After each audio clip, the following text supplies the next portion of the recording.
তুমি 31st নাইটে কত টাকা খরচ করেছো? বেশরম, বেলজ্জা ছেলে, তোমার বিদ্যাকে, তোমার নীতিকে, তোমার টাকাকে কবর দিতে এসেছি। তুমি আতশবাজি করছিলে না, পটকা ফুটাচ্ছিলে না? তোমার লজ্জা আছে? তোমার বাপের লজ্জা আছে? তোমার মায়ের লজ্জা আছে? তোমার বংশের লজ্জা আছে? তোমার 14 গোষ্ঠী লজ্জাহীন বোকা ছেলে।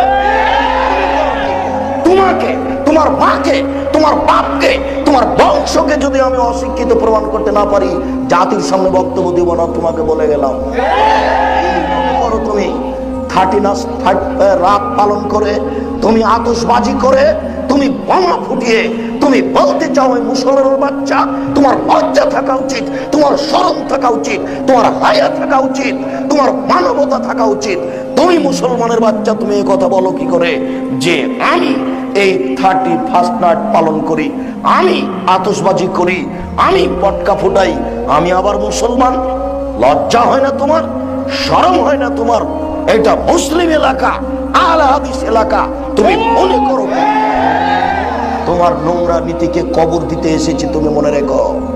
তোমার নোংরা নীতিকে কবর দিতে এসেছি, তুমি মনে রেখো। তোমার নোংরা নীতিকে কবর দিতে এসেছি, তুমি মনে রেখো।